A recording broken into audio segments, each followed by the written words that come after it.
Welcome to my channel. My name is Emmy from Emmy Evolving. If this is your first time joining me, thank you for finding me. If this is not your first time, thank you for coming back. So I asked what this conversation was going to be about, and what I heard is take a deep breath and pause. Something huge is about to happen. So there's something that's about to happen. I'm hoping that whatever this is, it's a good thing, a miraculous thing. Maybe, I'm not sure. Whatever it is, I hope it's good for everyone. I hope. Okay, I'm just getting some cards ready. How are you guys doing? It's been one hell of a day. Okay.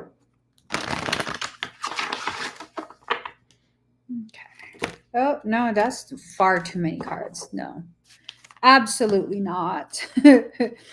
Absolutely not. Alrighty. Let's see. Here goes. Oops. We're ready. Let's see where this goes. Oh. Okay. Okay. So there's a lot of intense things that are happening for whoever this is about. There's a lot. Expenditure, perception of kind of just like so much hardship that you've been through, and it seems like there's no end to it. And it's just been really, really hard. So your higher selves are kind of acknowledging, just really making sure that it takes a moment to let you know, like, hey, we know you're going through something.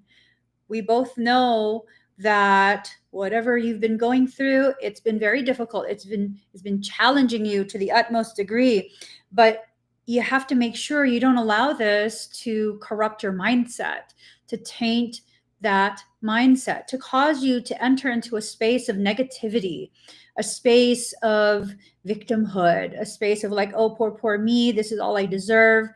Sometimes when there's no progression that you can kind of track, sometimes what's happening is you're paused and soul is allowing your energies to accrue. There's a building up that's happening. I don't know. Whenever I see this happen for people, I also see very commonly those people who are going through it are like, I'm stuck. I'm trying so hard. Nothing's working. And it's just like, I don't even know what to do anymore. I don't know myself. I don't know what direction. Like, why is my effort not working? Well, do you see when a plant grows? When you first plant the seed, are you seeing it grow? Because at least for the first several days, if not week or so, you're not going to see anything. All the growth is happening beneath the surface. And I think that's an important thing to keep in mind, that your growth is happening. It's just you can't see it yet. You don't understand how much your soul is really just trying so hard to protect you, to shield you, to only have you experience the necessary discomfort and hardship that will really help you to grow in the ways that your soul wants you to grow. Now, if you're experiencing those things and you can't help but see it in the most negative way and become negative, then it doesn't work out in the way that your soul is trying to make it work. It's a hard thing. It's a hard thing. There are some things that we'll go through where there's really no way you can spin that into something positive. There's no way that you can turn it into an experience of, oh, I get it, I'm just learning. Sometimes the things that we go through is so intense, so painful, that really it's like, how else are you going to take it but in an angry way? become embittered by it, at least temporarily. And I think the main takeaway here is that your soul is not asking you to pretend everything is good. Your soul is asking you to hold on and have faith in your own process. Have faith in your own process. The things that you go through. I know sometimes it's hard to understand why you have to go through that. But in the end, it always, always, always is intended to benefit you. But it's up to you if you will allow it. So then here we go. Homecoming, initiation. Your soul is trying to bring home something important. It feels like it's tied to an opportunity that can like really change your life. It's something that is very, very important. It's already begun. It's been started by your soul, and you just need to really stay focused on what it is you're doing. What is your goal in this moment? I think that's an important thing to ask ourselves. What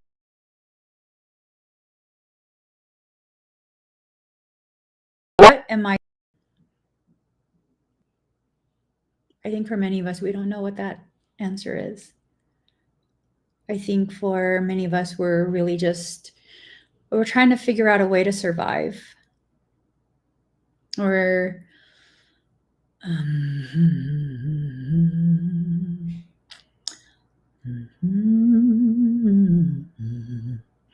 okay. So, okay. Whatever this is that's been initiated, it's going to be very challenging. It's going to feel unfair for some. For others, it's going to fill you with so much anger, so much rage. Just pause, breathe, pause, and allow yourself to kind of take stock of what it is that you're experiencing. Where is this triggering you?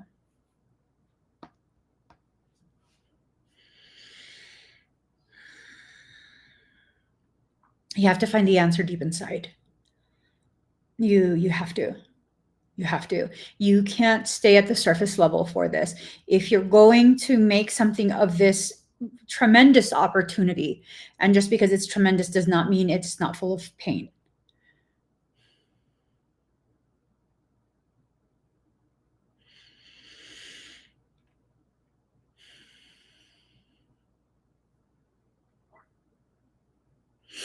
You have to dive deep. And you have to breathe deep. And you need to begin wielding your power over yourself, your authority, intentionally. And I think for some people, this involves very necessary reminders, right? Just some very, very necessary reminders that whatever you went through, you already went through. And this, whatever this is something that's just giving you the opportunity to dig deeper into your previous experience so that you could truly see how much you've overcome, how powerful you are, what you're capable of, and that peace still exists. You're still capable of experiencing peace. If you refuse to allow yourself to take a good look at whatever it is that you're needing to see, your autumn might go upside down. I think for some of you, you don't have a problem with the process of shutting down. For others of you, you don't have that luxury at this point. You don't have the luxury to shut down and avoid and dissociate and all the other different types of coping mechanisms. I think if you allow yourself to use those old coping mechanisms that your soul is already telling you you've outgrown these things. They're not going to help you anymore. These are things that are going to further add to this compounding feeling of grief.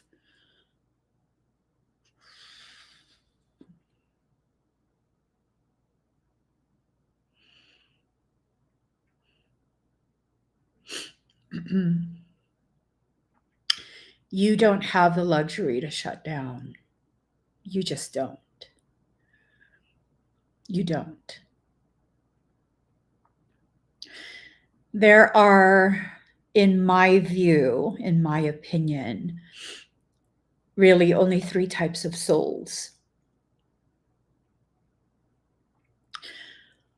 The first type is that of the organic portal, the NPC, where you're kind of just existing and you're just having the human experience. And that's fine. That's fine. And then there's the second type of soul that is part of the collective. And you're kind of here to just work through some of the things that were lessons in previous lives and they weren't finished out. So you kind of just have to finish those out, clear off your ledger board, because we're entering into a new consciousness potential as a collective whole. That's what most people are. They're the second type or the first type.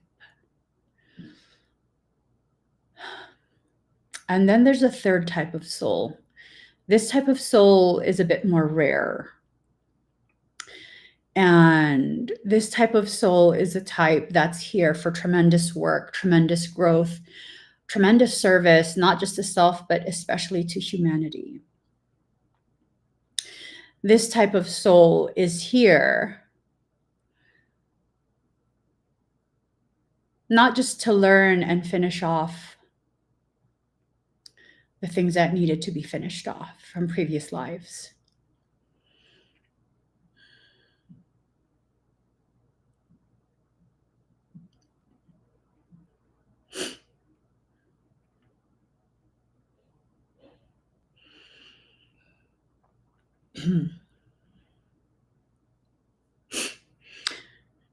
You're here in tremendous service. You volunteered.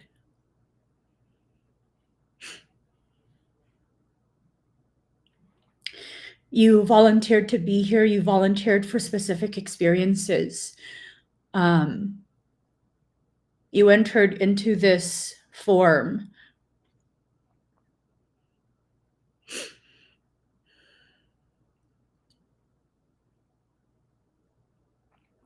with extreme sensitivity. And there are certain things that, as much as you would like to avoid,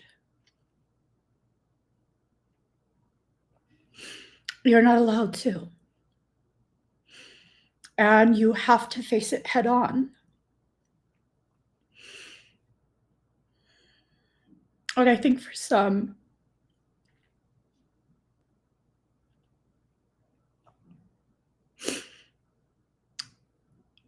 a layer of your scab has been peeled off.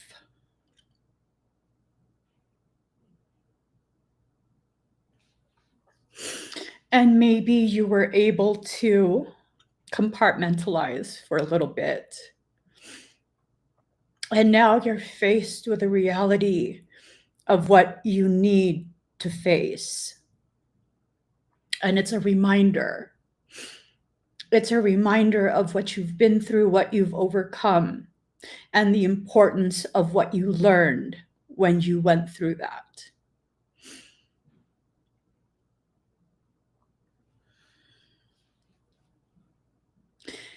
It's hard.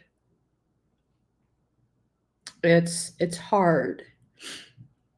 It's hard because when you see a mirror of yourself and your experiences,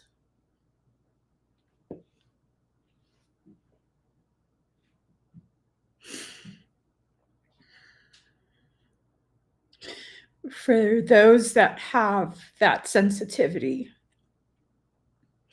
it transports you right back to that experience, that point in your life when you lived that.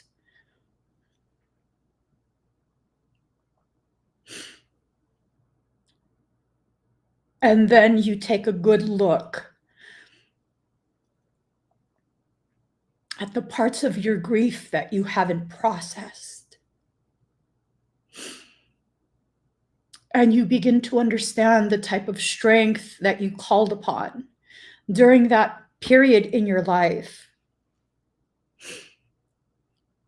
You call upon your awareness of how strong you actually have been this entire time. And to ensure you understand how strong you are, you then are reminded you're observing this, which is a mirror of what you've lived through. You're observing it from outside of the experience, but you can't unplug.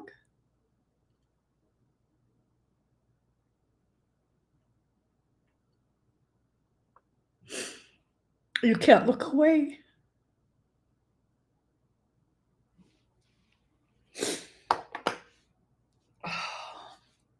And in that experience, you get to see your grief and how much more compassion you need for yourself.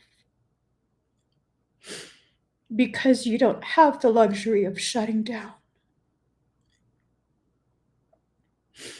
Shutting down is a luxury. Avoidance is a luxury. It's a luxury that doesn't grow you. It doesn't help you to harvest the richness of the learning from what you already lived through. So what are you being asked to do? To just be present. To simply hold that space, knowing that the hands you use to hold that space are so sacred. Because although the things you've lived through could have hardened your hands, created the calluses that would make it difficult for you to feel, life is sanding down the callus so you can feel everything again. Why do you need to feel that?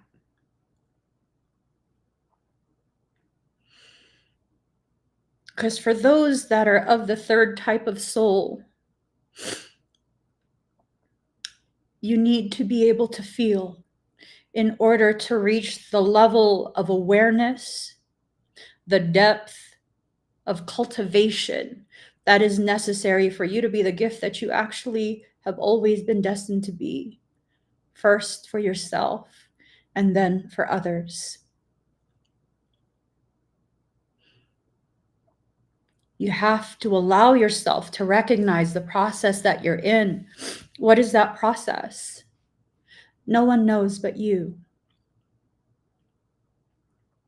No one needs to know but you. You have a right to your privacy. You have a right to enforce the boundaries. You don't have to share anything you don't want to share, but you cannot pretend it's not happening. You cannot pretend it's not affecting you in the way that it is.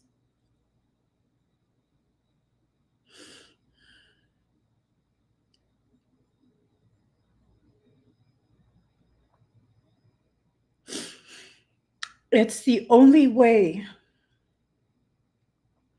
to let go of the version of you that's been stuck in survival mode. You're not just grieving what happened then. You're grieving the part of you that you're letting go of. The part that said it wasn't safe to cry, it wasn't safe to process. The part that prioritized everyone else first. And it's not that you didn't love yourself enough when it happened. It's that you knew if you didn't take this path, you would have fully broken down rather than breaking open. So, boundaries, union, and awakening, allowing yourself to have that boundary for you to process whatever needs to be processed. You need to be in control of what you will share or not share, in control of who you will allow to witness what is being witnessed.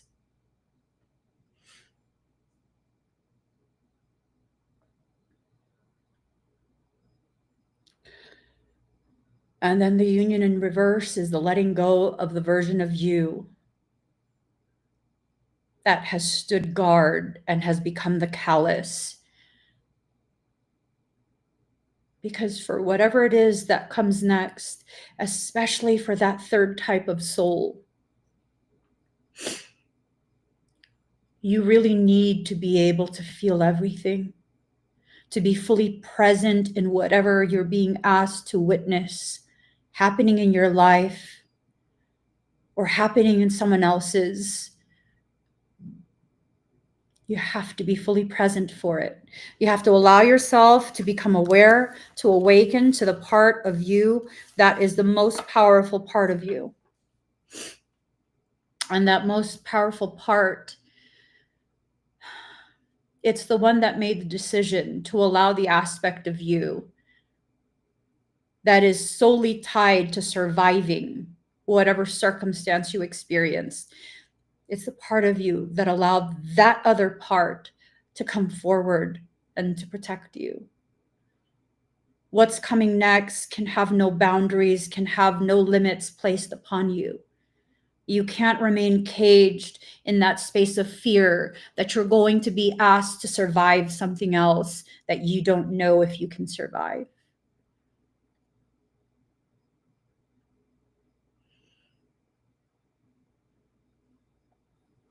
You're being asked to ground, to plant the seeds.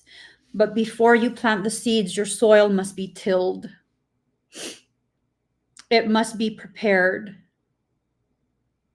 It's extremely difficult to grow something when the hard ground does not allow the gentle, very, very sensitive roots to dig deep. You need all those components. You're probably reaching a place where you're finally allowing yourself to cry, to feel something. That's not enough. It's not enough to have the water. It's not enough to have the sun. You also need the soil. The seed needs to be able to anchor deep inside your soil. And what is your soil made of? Is it just the earth? Is your soil nothing but your human experiences? No. Your soil is the parts of you that have begun to decay. The richest soil is made of decayed matter. There is richness in your decay. The problem is not what has decayed.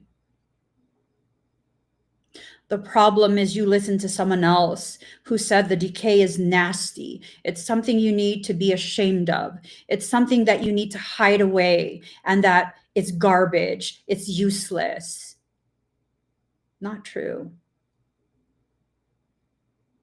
Not true.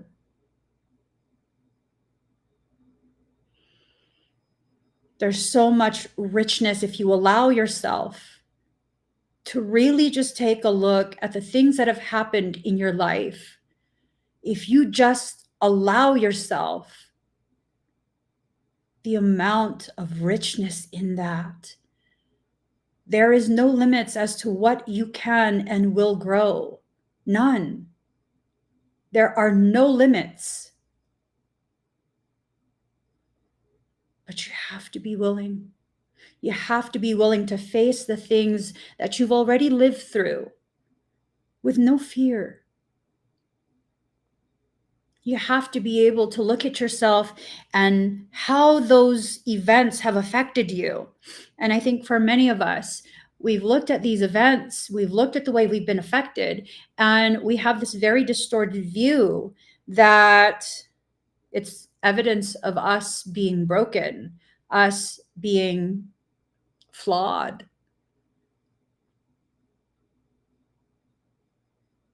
You're receiving advice from people who know nothing about you and your purpose, what you were actually made for. So I can only ever really use myself as the example for the things I talk about. And in this instance, I take a look at how so many people have this opinion that I'm inappropriate, I'm loudmouth, I speak in a way that's just very abrasive, I'm far too blunt. I speak with my natural voice at this point. I don't make it a high pitched thing so that people are not as offended. People are not intimidated by me. I'm fucking formidable. That's why they're intimidated. I'm fucking formidable. I speak truth and I speak it with no fear. And I used to be ashamed. I used to be very ashamed of that. Why? Because I allowed the people who have no idea what I'm here for, my actual purpose, to get in my head and convince me, because I don't present myself as a damsel. And there's a misalignment there, because when they first see me, they see this and they see a damsel. They want me to be the damsel, but I'm not. So they get upset. They might have mistakenly assumed I could be easily victimized, but I bite back. They didn't know what I was here for. If you're into astrology, which I try to be, but I'm astro illiterate. You guys already know this about me. But the few times, the very, very few times that I've explored that field of astrology in regards to myself, everything in my chart tells me this is how I'm supposed to function. You can't have your midheaven in Aries and expect not to kick down motherfucking doors. What have we been apologizing for? What have we felt so badly about ourselves for? It's because we don't see ourselves clearly. We've allowed too many people in our heads, through our ears, into our heads, and they've tried to convince us that we're horrible people. For what? For their sense of safety, their sense of, okay, I matter. No, it is not your job to shrink yourself to make sure someone else feels like they matter. Should you go out of your way to make someone feel like they don't? Absolutely not. That's inappropriate. Just as inappropriate as you thinking it is your job to reassure someone who has committed themselves to being insecure. You listen to those people, you will suffer through inaction. Action in reverse is inaction. You're stuck in place because you're afraid that any direction you move forward will offend someone else. Well, you know what? Let them be offended. Let them be offended. Let them feel whatever it is that they need to feel without your participation. Because right now, you need to be fully present in what it is you're needing to do, what it is you're needing to understand about yourself. And it's okay for you to have boundaries. It's okay. It's okay.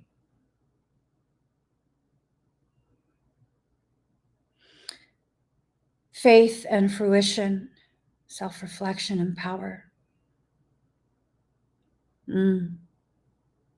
If you're going to live strictly by faith, there's going to be some type of lacking that's happening. Why? Faith is a mindset, not an action. Faith is a mindset, not an action. It's okay for you to have faith. And for many people, you need to have that faith until you do enough of the action to show yourself tangible proof of your capacity, your capability, your power. But if you're strictly living off of faith,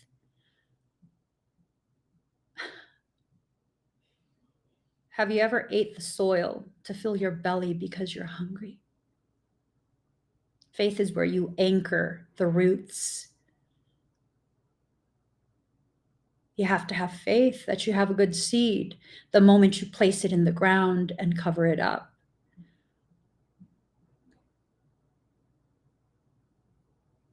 You don't know what's happening there. You have no idea what's happening beneath the soil. It's covered up. It's beneath the surface. It's not easily visible. You have to have faith and continue to water, continue to provide the sunlight. There's something happening. There's an action taking place that leads to the growth of the plant that will eventually fill your belly with what you actually can eat. You need more than faith, because if all you have is faith, nothing comes to fruition. Why? Well, some people will say, and I am a firm believer in God. Let's put that out there first. I'm a firm believer in God, baptized and confirmed. And some people will say, you just have to give it to God. Well, God gave it back to you. How do I know this? You have two hands. You're holding it within your grasp. But my hands are empty because you lack the faith to be able to see. Just because you can see, because you have the faith, doesn't mean you've begun using your hands in the way they're designed to be used. Your hands are designed for action, to implement what needs to be done. You need all the components. And I think this is the moment where we begin to see, because our soul is showing us, we begin to see all the components that we need to see, that we need to be aware of, so we can begin using them appropriately. We can begin allowing ourselves to have an awareness that we have everything we need to do what we need to do.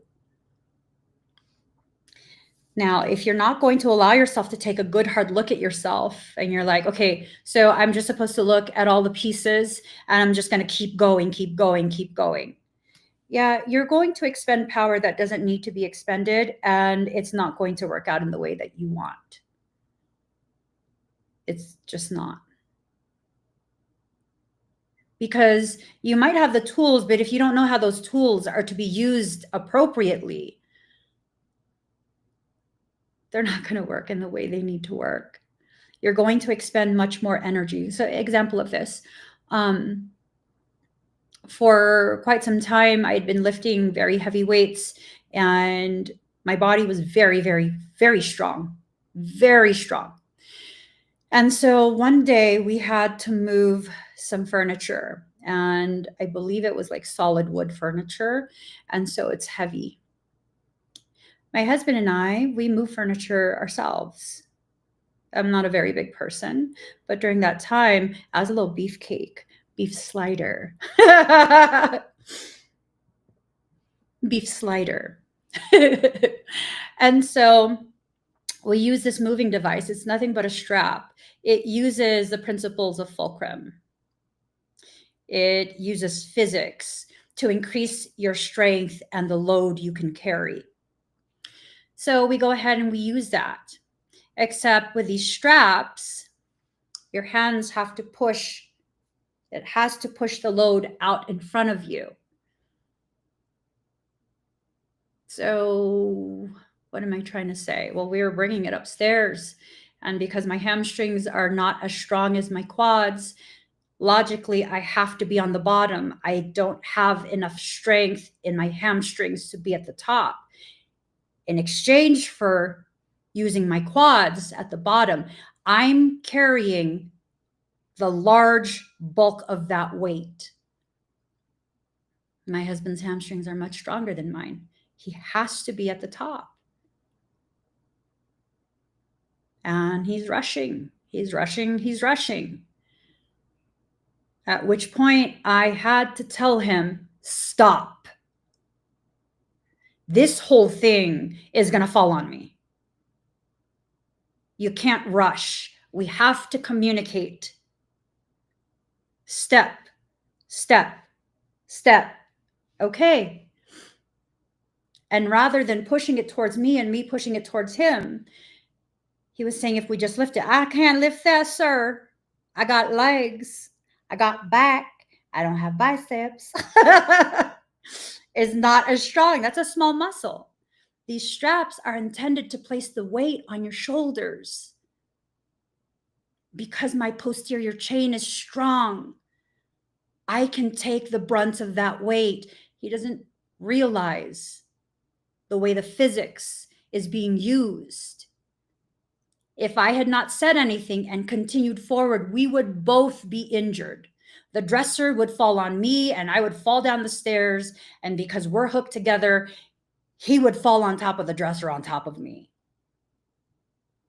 If you don't know how it works, how are you supposed to use it properly?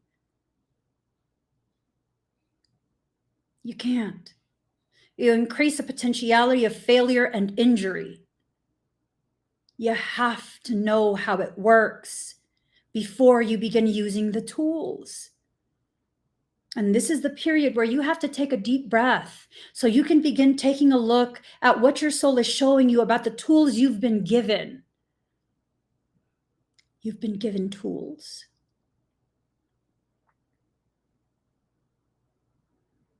And this is your opportunity to use those tools appropriately. So there's something that I'm assisting with. It's a private thing. I'm assisting someone with it. And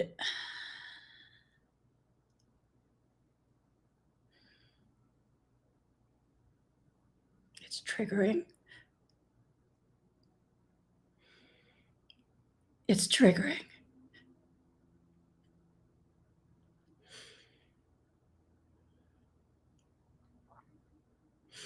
It takes me right back to the lessons that my mom helped me to learn.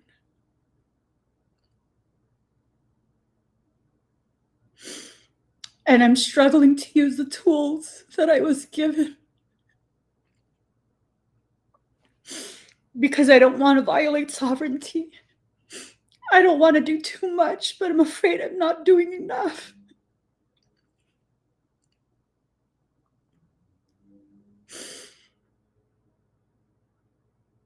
And it's triggering me because I don't know if I'm enough.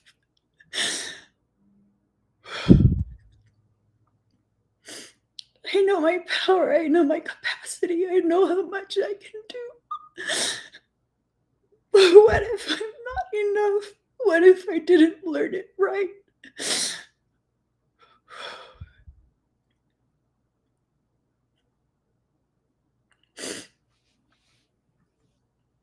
What if I didn't learn to use those tools right? What if I push too hard? Because now I'm sitting back in that same space of when I lost my own mom.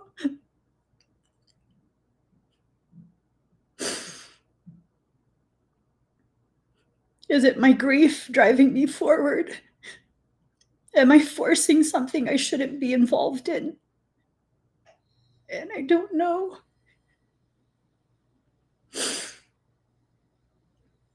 I don't know.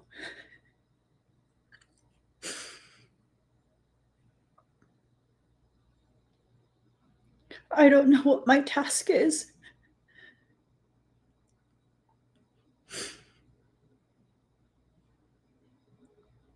I don't know. So the only thing we can do when we don't know is pause. Pause and breathe.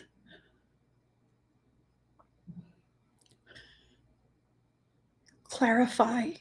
What is your intention? Are you helping or are you forcing?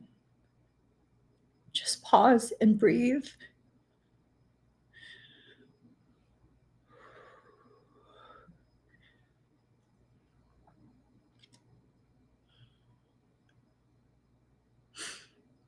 Power doesn't mean anything if you don't know how to use it responsibly. It doesn't mean anything if you can't honor sovereignty.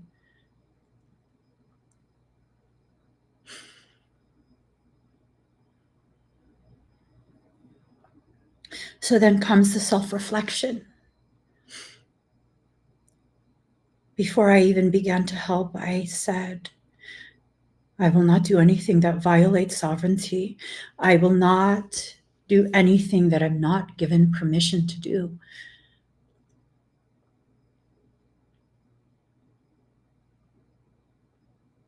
And I've held to that.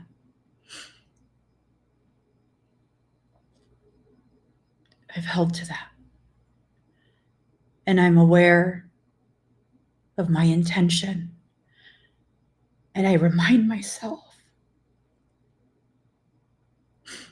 I keep reminding myself, this is not your mom. This is not your mom.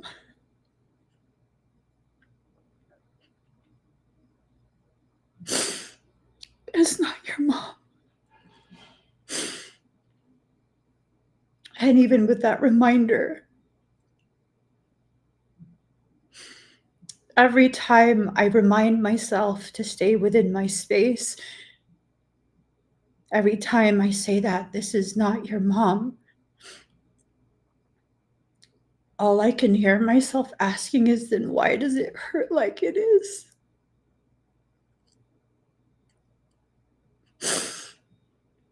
Why does it hurt like it's her?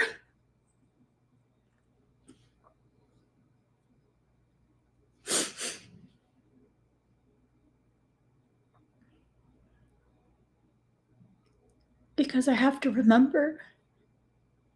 That's why. I have to remember what I learned when it was her. I have to remember that it wasn't my place to do more than what I was given permission to do. And so it works. It works because I remember, and I won't do that. I won't do that because even if it was her, I remember. So sometimes when you feel that pain, you have to remind yourself pain is the greatest teacher you will ever have in this life. And the greater the pain, the greater the likelihood you will never forget what you learned. You will never forget what you learned. And so I do what I'm asked, and I will make offers, but I will never do more than what I'm allowed to do. And that's a powerful lesson to learn, a very powerful lesson to learn, to allow yourself to come to the point of realization is to allow yourself to recognize you are at the threshold of the next part of your life.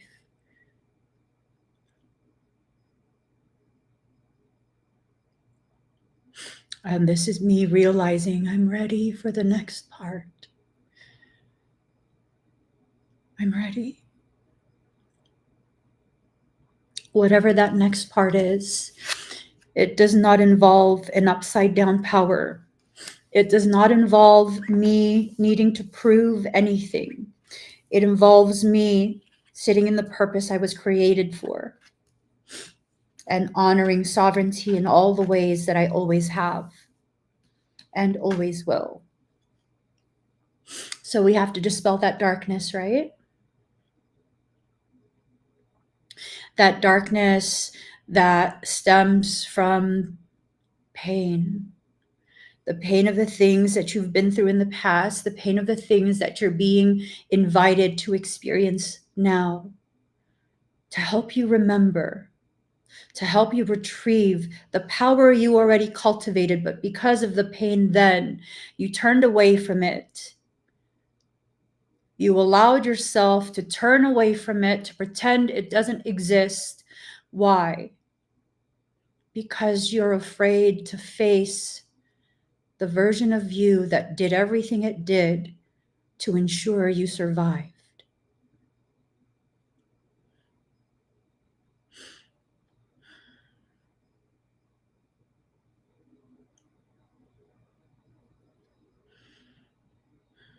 That version of me, so strong. I did my mom's makeup myself. I asked them if they would allow me to dress her body myself. And they said no, but I would have. I took care of everything that I possibly could take care of. And when one of my relatives were supposed to be the MC for her services and she began to cry, I gave her a hug and I took the mic and I said, I've got this. I can do it. And I did it instead of her.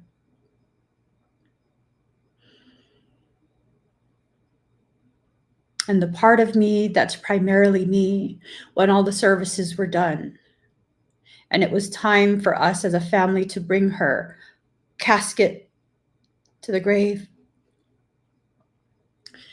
they said we could say goodbye one last time before they close her casket and lock it shut.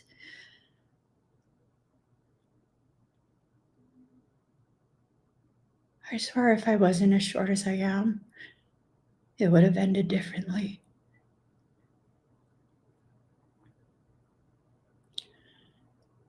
When it was my turn to say goodbye, I was trying to climb into the casket with her.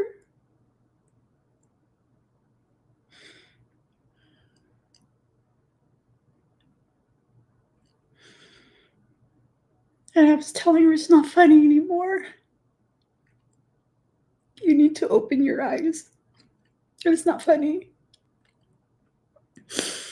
Like, this is your last chance to get up. It's not funny.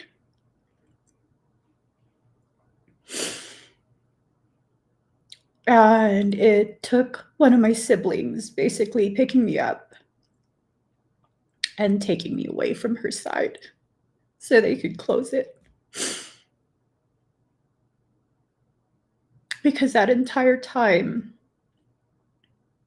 as I did her makeup, my strength was rooted in the lies that I told myself. She's just sleeping. Because I used to do her makeup while she slept.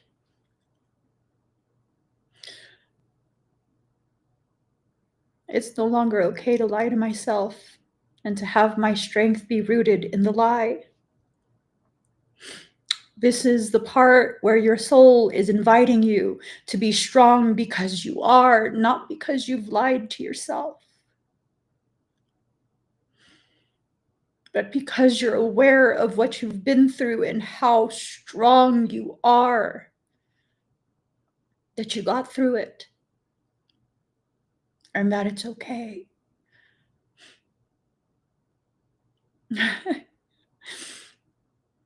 My mom rarely visits me.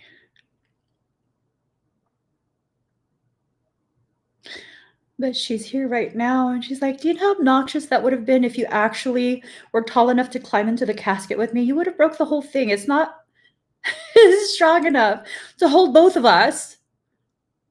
You would have broke everything.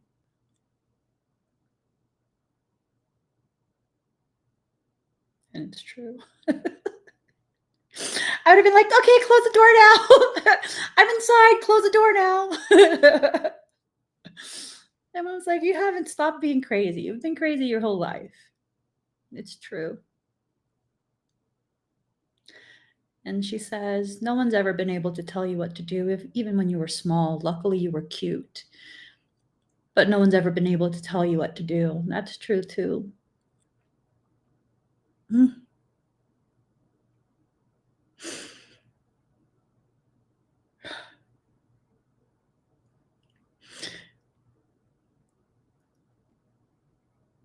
She says, remember that when people tell you you're strong, that's why you can't see it, because no one's ever been able to tell you what to think and what to believe.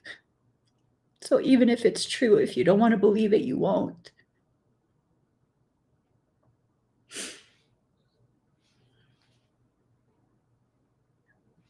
It's true. That's very true. Even if you're strong and people point it out, if you don't want to believe that about yourself, you won't. You won't be able to see it. You won't be able to live it. You'll continue in the same spaces that you've existed.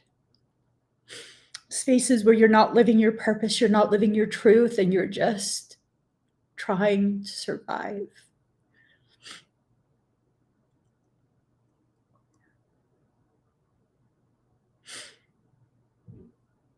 Is that enough to survive? To be able to survive long enough to take the next breath and the next breath and the next breath, never fully being present in what it is that you're doing.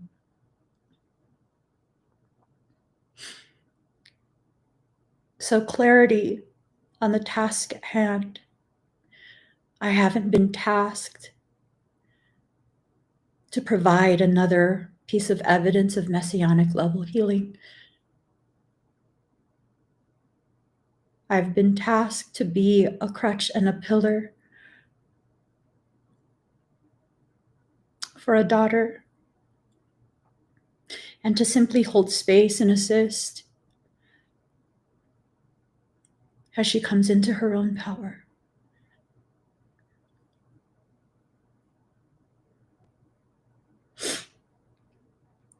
We have to dispel the darkness and allow ourselves to be born from shadow. To be reborn from shadow means to enter into the spaces where you have placed all the most powerful portions of you, hidden it away because people at some point in your life said it was not okay to be that strong, to be that aware.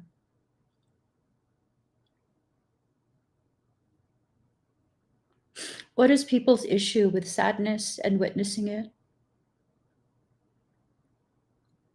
What is the issue with allowing yourself to finally feel what you are actually feeling and gifting people with the opportunity to witness the sacredness of your emotions?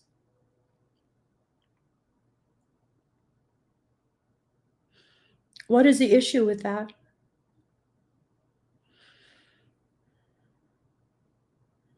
Because I don't see an issue with that.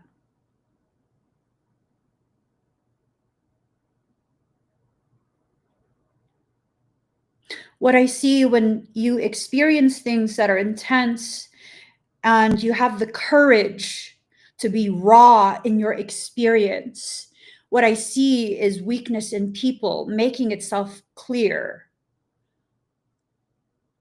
This weakness that expresses as fear of what they're witnessing, as the discomfort, as the verbalization of their desire to no longer see that humans are capable of feeling.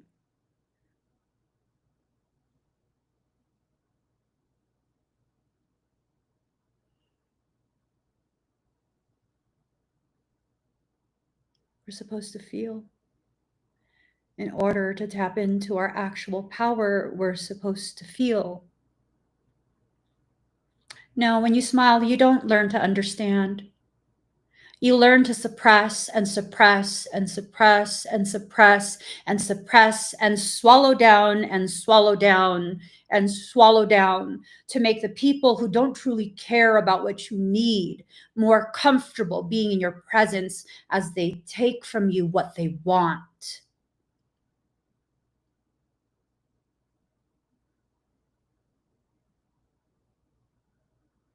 That's what's happening.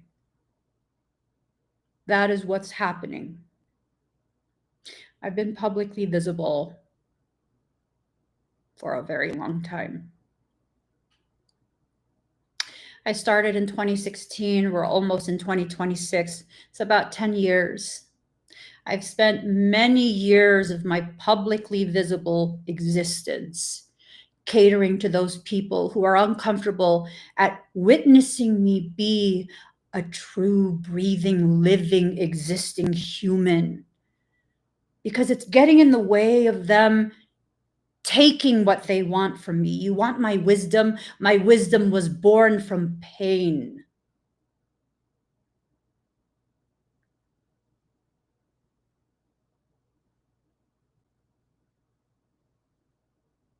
Let me say it again.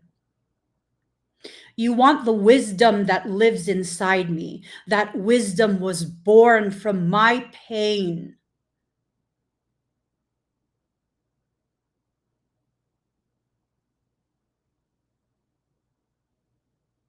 People ask me, Emmy, how did you become so wise?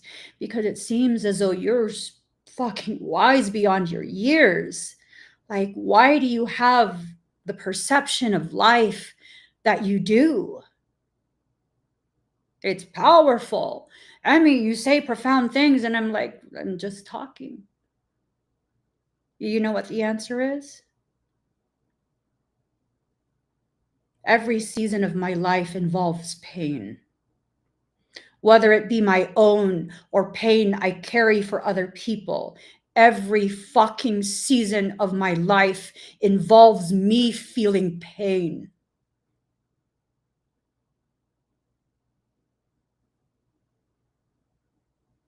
And I don't complain.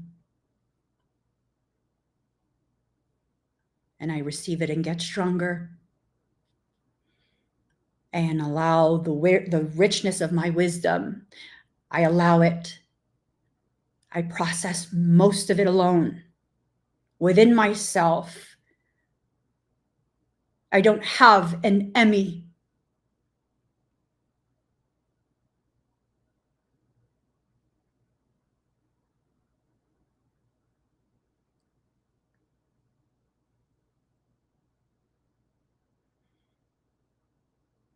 I don't have an Emmy. But I do have me. I have me. And if witnessing me in the process of ripening my wisdom is uncomfortable, you can keep going, keep scrolling, and go find someone else. And maybe this is something all of you have to witness, because guess what? I will no longer shrink myself to fit into the molds that people want me to exist in, just so I can deliver what you are taking from me for free in a more palatable way.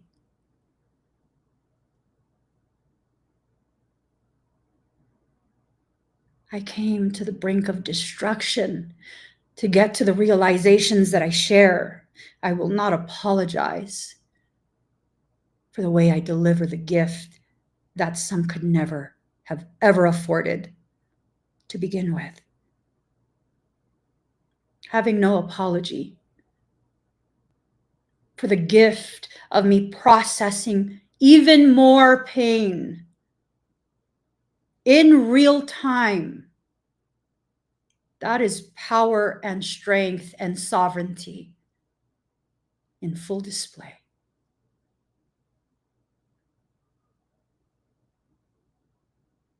And they will tell you these things. When you learn to smile in the face of pain, you'll learn to grow. No, the fuck you won't. No, the fuck you won't.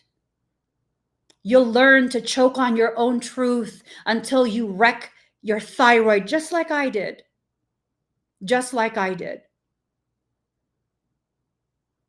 You'll learn to internalize all the things that should have been processed externally at the cost of your health, because guess what? That's how you develop autoimmune conditions.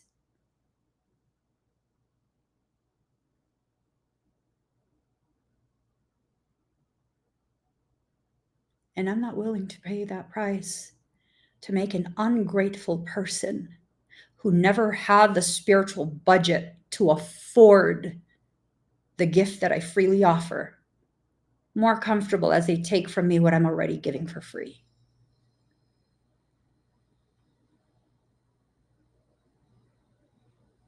Ain't that some shit? Ain't that some shit? And it's not just me that experiences this. It's all of you who are part of my community. How many of you are like, that's right, I'm sick and tired of fucking shutting up just to keep a peace that doesn't even exist? How many of you even know that the root of your health problems is this? What you saw someone trying to force me to comply with. You think I'm going to comply with you? You must have not been here a few minutes ago when my mama showed up from the other side and said, no one's been able to ever make me listen if I don't want to. You must have not been present, huh? Oh, no, no, no, no, no. You probably were present, but you thought you were the special one, that you were the one that was going to convince me to go ahead and plate this heaping serving of wisdom in such a way that makes it much more aesthetically pleasing. Fuck your aesthetics. How about that?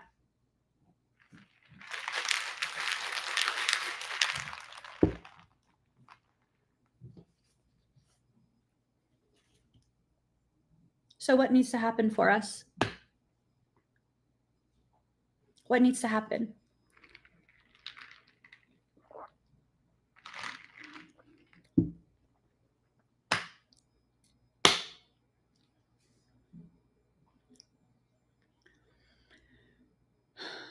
We need to begin using our power over ourselves, that authority we have over ourselves, in a way that will further empower us to be able to process with zero shame, zero guilt, zero hesitation. Take a deep breath. Pause. Allow yourself to remember the task at hand.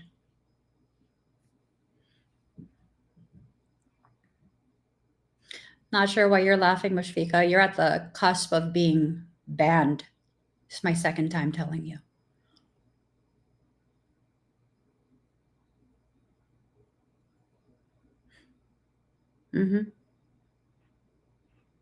Because you consistently have an issue with understanding the boundaries of what you're commenting.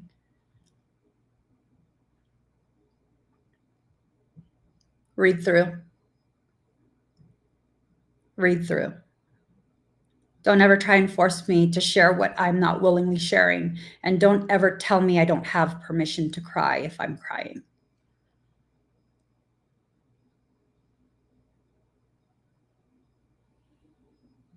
Yes, honey, remove Mushfika. I don't do 3 strikes. I don't. I tell you the first time, you're aware of the boundary. If I tell you the second time, that means you did it without giving a shit about the boundary I told you about the first time. And that's that. That's that.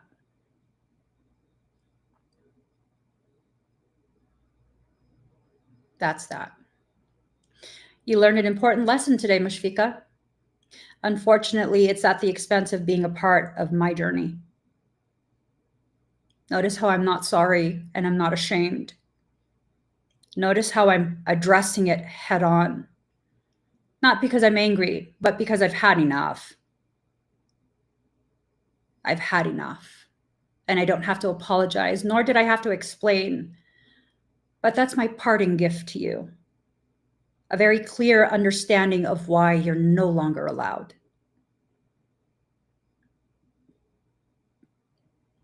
You're welcome.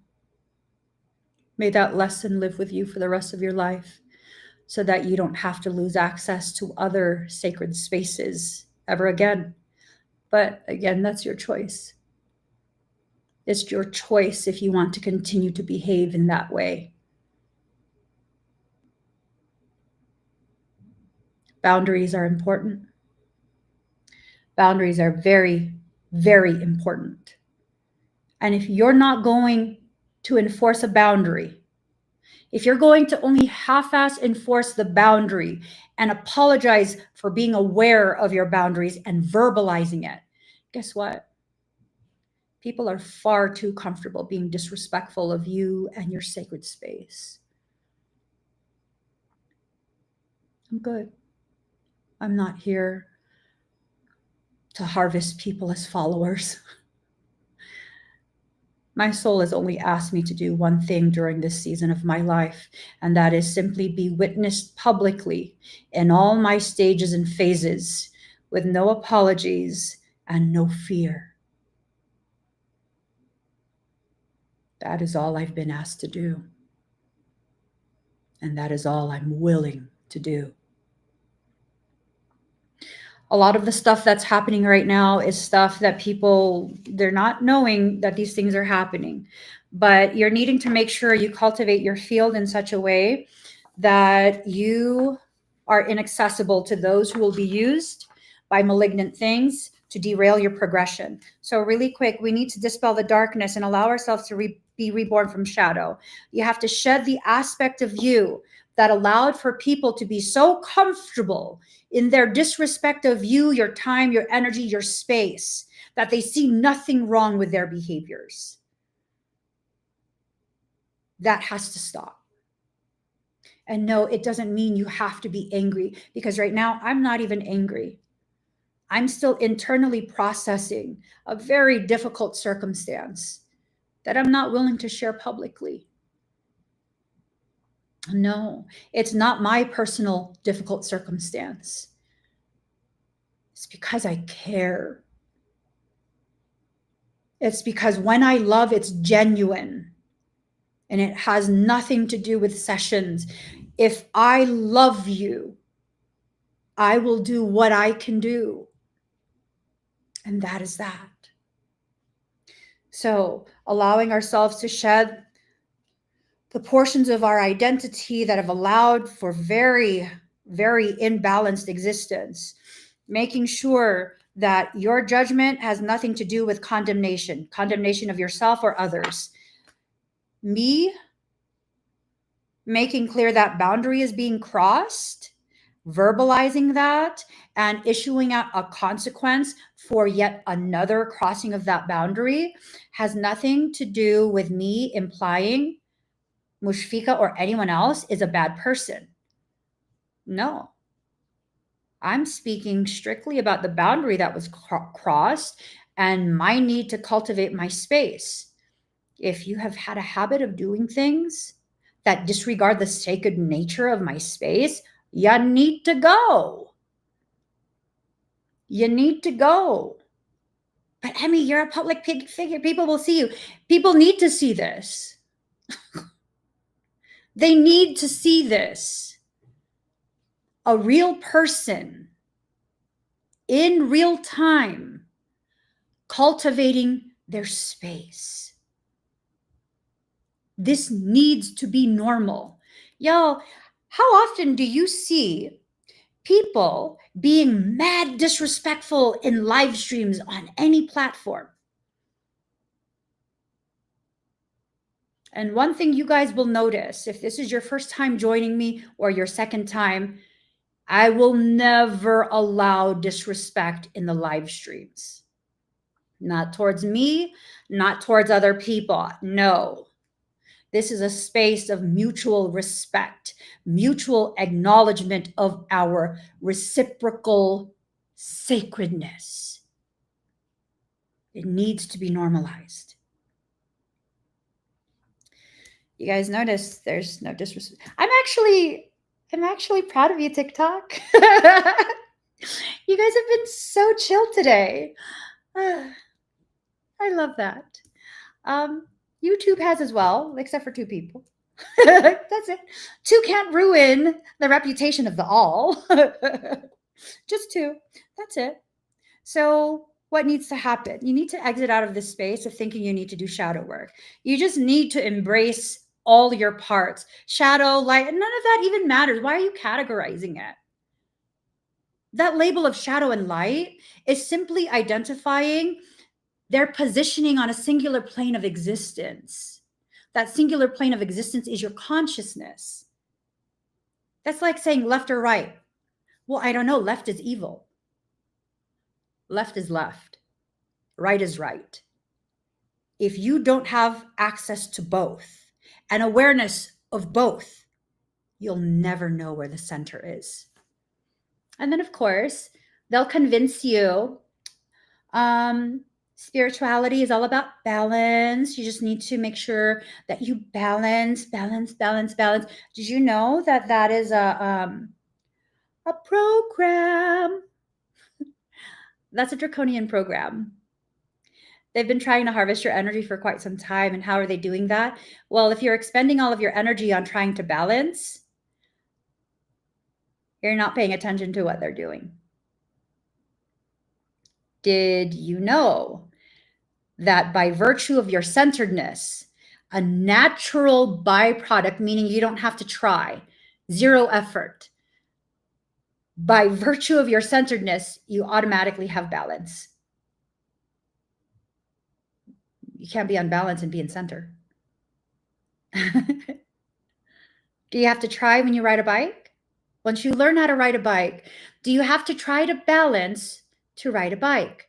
No, because you didn't learn to balance in order to ride the bike.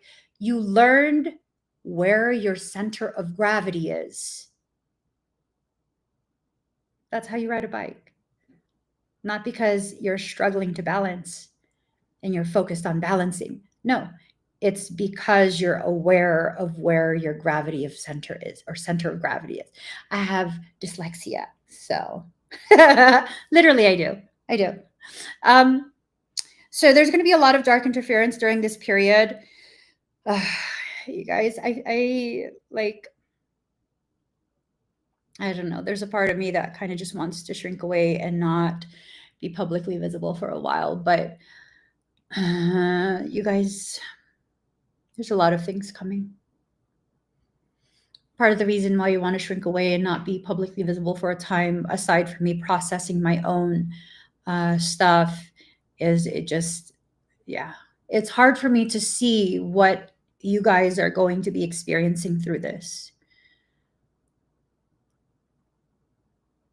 A dark goddess has been set loose. Talked about that in the last live stream.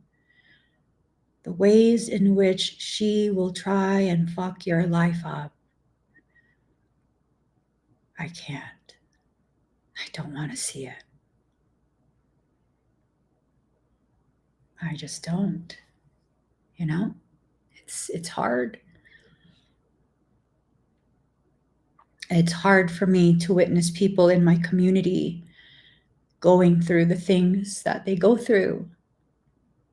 But, you know, it's this thing of find the courage.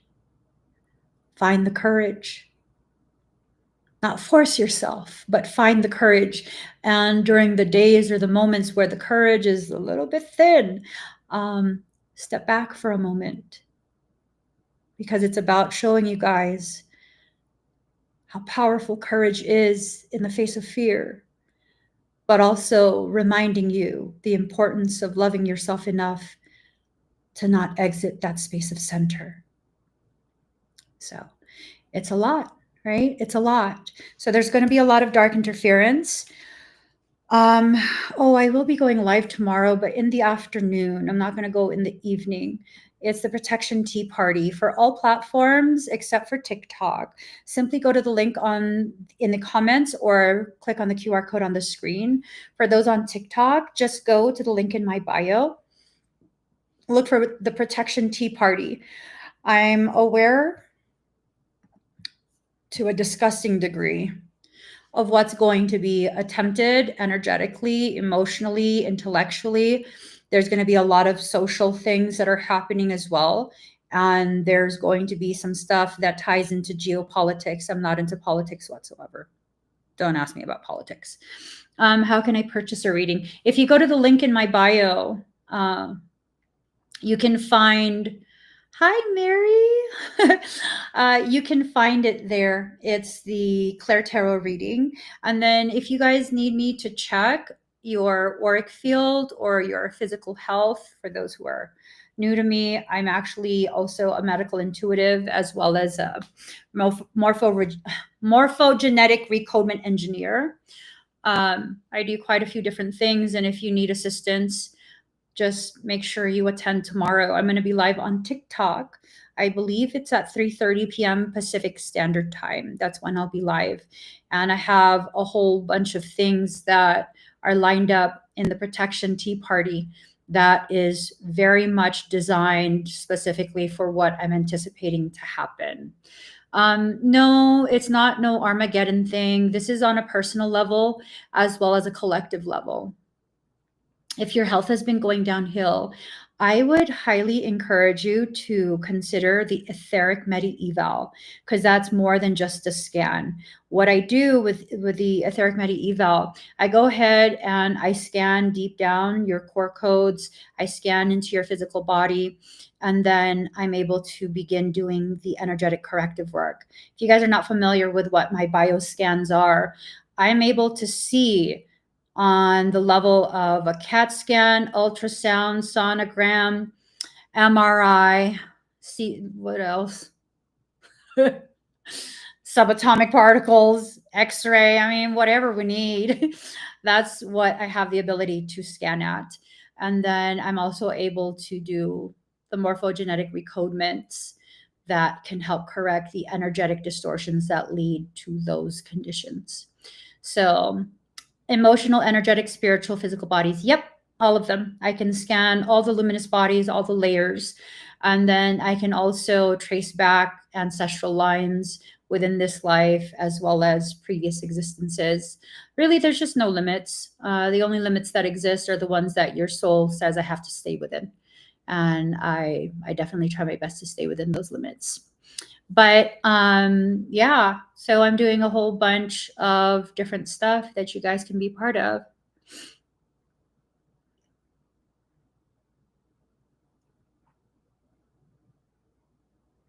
Let me address this, you guys. Mushfika, are you using a different account to comment on my live stream because your other account was banned? That should have told you something. You logging into another account to comment after you've been removed, knowing you were removed, is another sign of your complete disregard and disrespect of my needs as a person and my sovereignty and the sacredness of this space. I say this with everything in my chest. Fuck you. Stay the fuck out of my way and my life. You understand me?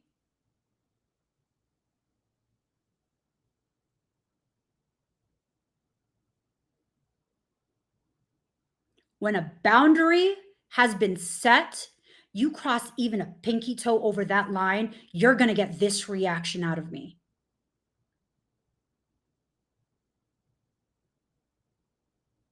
Some people get too comfortable.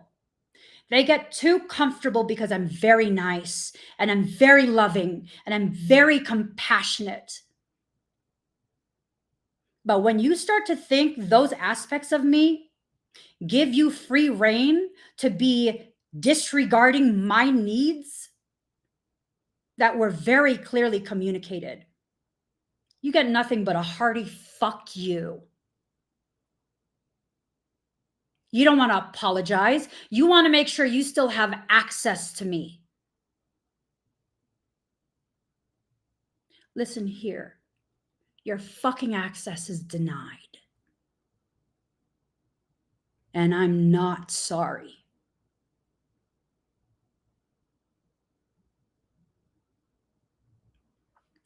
Honey, remove her again.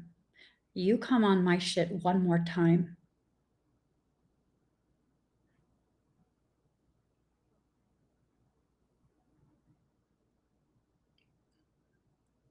What?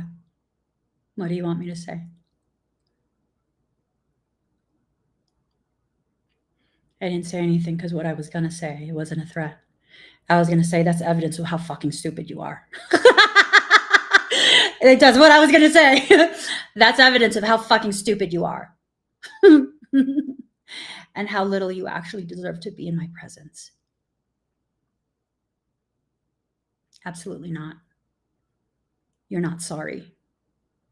Because anyone who's actually sorry, you know what happens? You respect what I said.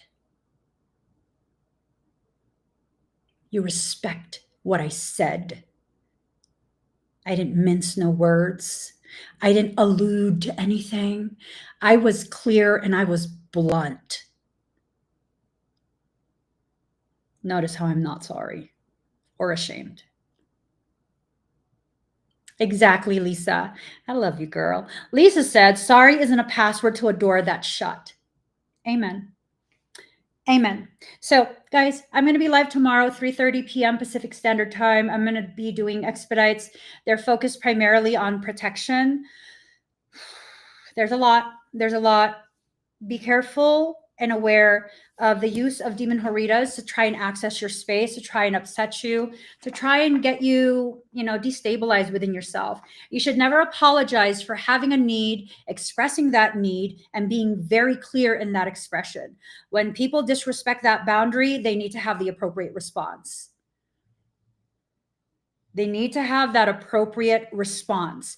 My response, and no one will ever convince me different from this, was appropriate. This is not the first time I've had to address mushfika during a live stream. This is not the first time. The audacity. Evidence of empaths who are very, very good at reading people and their bullshit. When you allow that to continue, they will continue the same bull fucking shit. They will. You're not going to love someone into completeness, wholeness, healing, or any of that. And the longer they have access to you, the more comfortable they become doing it more and more. You're welcome for the lesson, guys. I'm going to get going. I hope I see you guys tomorrow, 3:30 p.m. Pacific Standard Time. Bye, everyone.